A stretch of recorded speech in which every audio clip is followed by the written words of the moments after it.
There's a lot happening in this entire Israel-US war against Iran. That aim in mind has to be thought before we say we put the boots on ground.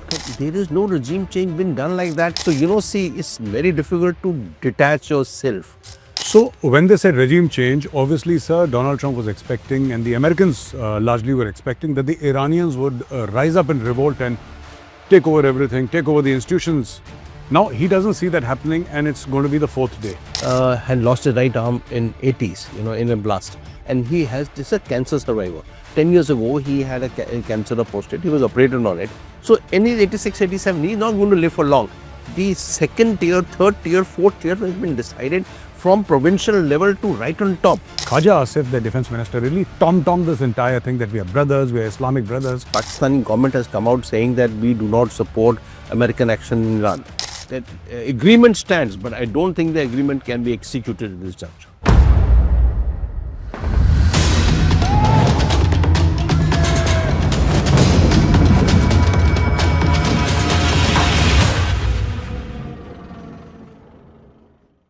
Hello, ladies and gentlemen. You're watching the Daily Brief by DefenceHQ. There's a lot happening in this entire Israel-US war against Iran. The Middle East is burning, and to decode what is happening and what does Trump want actually, we have Lieutenant General Rakesh Sharma in our studios. So, Jai Hind and a very warm welcome, sir. Thank you, Gaurav. Sir, Trump has not ruled out boots on the ground now. What does boots on the ground mean exactly, and what are the repercussions of putting infantry or the Marines on ground inside Iran? So first, let me ask a question to myself as to what is the aim of the whole exercise? Why did Trump go in there? Did he go in for existential crisis to Israel or US, which is not true? Was it attack by the Iranians imminent? It's also not true. They wanted to destroy the nuclear facilities, but then that was tried out earlier also, and they can be done. Or are they wanting to feed into the inimical elements inside? No, within Iran itself, there are Balochistan people who want to separate out. There are Kurds who want to separate out, and there are others. So, are they wanted to disintegrate Iran? So, what's the aim in mind? That aim in mind has to be thought before we say we put the boots on ground. So, please allow me to interrupt you here, sir. Existential threat in case of Israel is still, because they keep on saying we'll kill the Jews and we'll throw the Jews into the sea. Your question here, if I have understood it correctly, is what was the existential threat to the United States of America? So, United States has said that they came in to support yesterday's briefings. It is said that they came in support of when Israelis already decided that they will go in and hit Iran because they feel an existential crisis. The Americans knew that once the Israelis go in, the American assets all over Gulf will be hit. So, they had to perforce join it with that issue. That's the kind of answer we are getting into from Washington in their briefings which have been carried out by the It's not a very smart answer, sir. I agree with you. It's not the right way to do things, but that's the way it is. They join together for existential crisis, which also even to the Israelis is not supposed to, it's not so credible today. But that's the issue. Now, have they gone into now resolve that issue of existential crisis? Earlier we thought regime change. First one day there's regime change. Yesterday Pete Hegseth said that it's not even a regime change. So, if it's not even regime change, and which boots on ground in history, you and me are history students, which boots on ground have changed a regime in history after 1945, you tell me. 1945, you can say the regime Hitler and the Japanese regime change was done. But there is no regime change been done like that. And wherever you've entered, wherever people have entered, for example, in Afghanistan, in Vietnam, in Libya, in Syria, there has been no peace per se, even after the boots on ground. So, when you say that you don't rule out boots on ground, what do we want to achieve? That becomes the thing. And what is the end state? And which is the end state? And what's the timing, finite timing laid out to the end state? I don't find answers to this basic question to answer your question as to what boots on ground and what are they going to do. So, you've commanded troops. And you've commanded troops in very, very difficult situations. You would agree that before you launch a war, there should be end objectives. Yeah. The objective of war should be very clear, sir. Correct. Therefore, a justification of war should be very clear. Israel doing it is one thing, sir, and I'm going to park that aside. We don't see that sort of justification coming from the United States of America, because regime change is something that Trump said, then Pete Hegseth says something else, then Marco Rubio says something else, the director of CIA is saying something else. There is confusion. A very quick answer from you, sir, then I'm going to move to my next question. The answer is it easier to get into wars than get out of wars? So, no, see, wars have a life of their own. And the wars, right from beginning, you can't dictate. See, you fight a war, the enemy has a vote also. No? Enemy also votes. So, you can't say I detach from the war when the enemy is still voting. So, you can't say that the Iranians will allow you to disengage at a particular piece of time.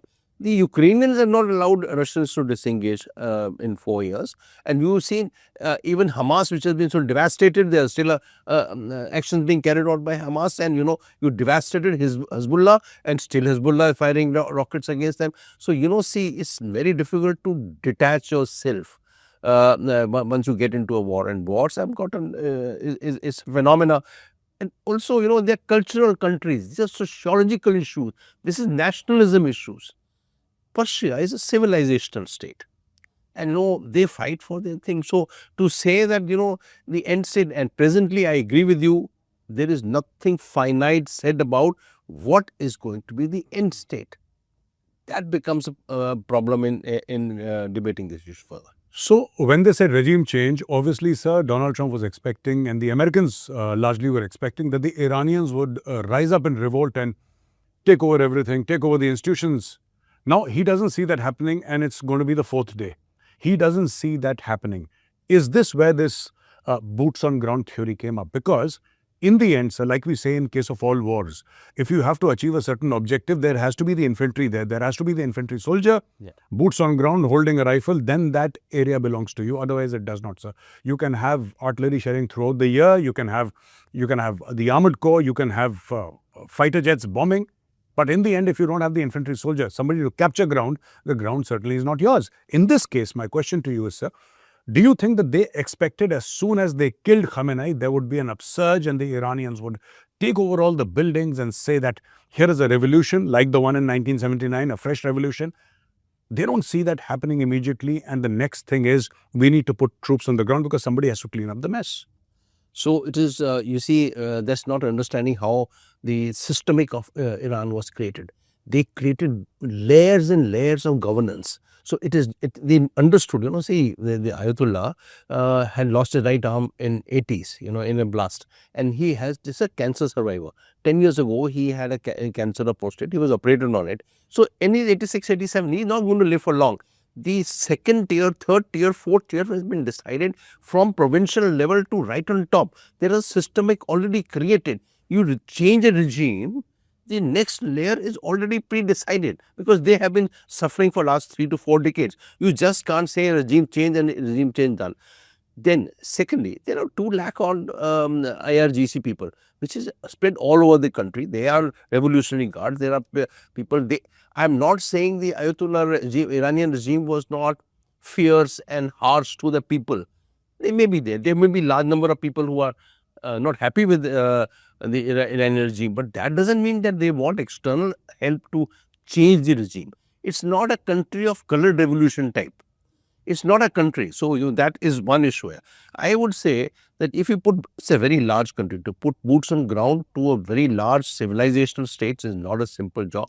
And wherever they have been, they have come out with a, in Afghanistan recently, they came out 20 years, huh? 20 years, and they came out badly. Where has the air war? We can say, okay, Kosovo it happened. Okay, Kosovo it happened. There was the air campaign, and after Kosovo, there were ground troops moved in, and there was a change in Milosevic was removed. Maybe okay, one.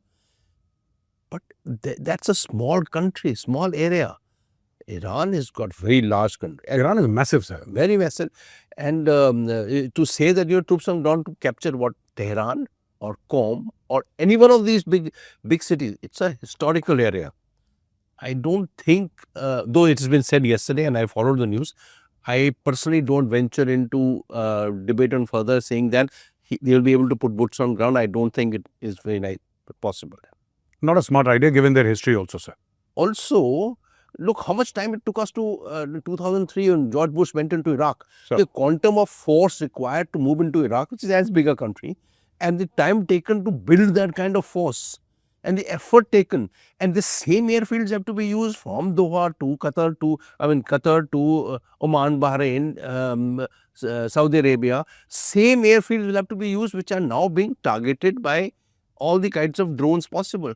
And those drones and the missiles are piercing through the layers of AD and landing on ground, which means that there is a technology which Iran is using, which is that potent enough to pierce through the layers of AD. And also there is also something more to the whole system of interceptors. You see this, how many interceptors, if they have fired 800, they say, Iranians have fired 800 missiles and all that. Sure. Now 800 means you require about 1600 to 2000 interceptors to have fired to down those 800 missiles and drones. Without removing the missiles and drones, you can't bring the troops on ground to be put inside that country. How would you, where would you bring them in there? Finally, so you have to bring them into some area to land, from where they will debauch themselves and go into Iran. Which area can you go into that area where every one of these airfields has been hit by Iranians and every port? So I don't fathom it to be special forces. Okay, special forces are special forces, small forces. You require divisions, you require divisions to do major tasks like this, like they did in Baghdad. Sure. Or Ansar or and the entire. We're talking about massed infantry, sir. Exactly. You can't take on one small portion, say you take Chabahar. That doesn't mean, Iran has been damaged or something. So it's not a simple, it's very easy to say troops on ground.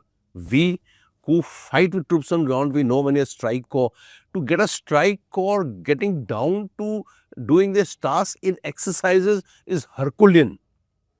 That's why we cold strike and cold start and all that, which all started because to mobilize the troops. Now to get the troops to mobilize and then, to get troops to mobilize from friendly countries. Oh, man, no, Europe is now, see, Spain is saying, I'm not going to participate, UK is having. So to get an allied force is also not going to be simple. So while the threat of ground troops has been stated yesterday, I don't think at this juncture, the way they have planned the operation, that a ground is going to be so simple. So I'm going to finish this off by one question now, and this is my last question to you. Saudi Arabia recently signed, in the month of September, sir, 2025, they signed a defense pact with Pakistan, and there was clarity to the extent of one line which said that an attack on one party would be deemed to be an attack on both the parties, which means an attack on Saudi would be deemed to be an attack on Pakistan and vice versa. Now, Saudi has been attacked, sir. They have been attacked by missiles, by drones. Aramco has been damaged. Correct. And Qatar is taking down missiles from the sky. Saudi has been taking down Iranian drones from the sky. You can literally say that Saudi in a state of war today. They are in a state of war. They are being attacked, sir. What do you think Pakistan's role will be? Because Khaja Asif, the defense minister, really tom-tommed this entire thing that we are brothers, we are Islamic brothers, and we'll defend you, etc., etc. So that was the kind of optics that we saw. What is your take on this, sir? So that's a very valid question, and it should be asked as to what happened to your Article 5 or NATO type of agreement that you signed. Sure. Unbreakable relationship and all the language they used. Why they have Pakistani government has come out saying that we do not support American action in Iran. Sure. But look, if you read into social media, it is possible that Pakistan is providing airspace. Jiwani as an airfield has been used by MQ-9s. Even now, last 2-3 days. Sure. There are aircraft coming into this area. They come landing in Jiwani. Jiwani is off Gwadar port. It's in Makran coast. And it is being used for hitting Iran. They're not saying it. But the population in Pakistan is strangely agitated all over the place. The Shiite population, you know what happens in Karachi, Lahore, in Skardu, Kargil ke samne. Yes, sir. Skardu, they burnt the UN office, the Shiite. Sir. And it's not even come to media, but it's in social media. Yes, sir. So, no, that is where Pakistani media has covered it, sir. Okay, Pakistani media. Yes. So, see, the question is Pakistan ready to get involved into into Saudi Arabia now at this juncture when they have a problem one. And this second problem, as you know, Afghanistan continues across here. The Afghanistan, they've hit Nurgan, yeah, and Sonia. So, you know, and they have the problem of TTP and Bailey not going anywhere. They hit 12 core headquarters, sir. Correct, 12 core headquarters. And you know, see, again, you can go and hit Kabul or Khost or Jalalabad or Kandahar using air. But this, the Taliban regime is called, they're experts in guerrilla warfare. They have fought for the last 3 decades, yeah. So to fight them across, coming around the borders where you don't have defensive layout like the line of control, Pakistanis don't have it, Sure. and you have largely FC and some kind of army there, it would be very difficult for them to ward them off. They got a major problem on the Afghanistan side. So signing a treaty is one thing. To think of executing, very difficult. So to answer your question, I don't think Pakistan now today in the state where Americans are using their wherewithal to hit Iran, and you know, even if there's a favorite field marshal whom we know so well, Yes, sir. the question is that their own public is agitating all over India, all over Pakistan, and then there is also Afghanistan who is tapping at their doors in deep into their country anywhere. Yeah, so I don't think Pakistan is ready. That agreement stands, but I don't think the agreement can be executed at this juncture. So, thank you very much for talking to us, sir. Ladies and gentlemen, with Lieutenant General Rakesh Sharma, you're watching the Daily Brief by Defense HQ.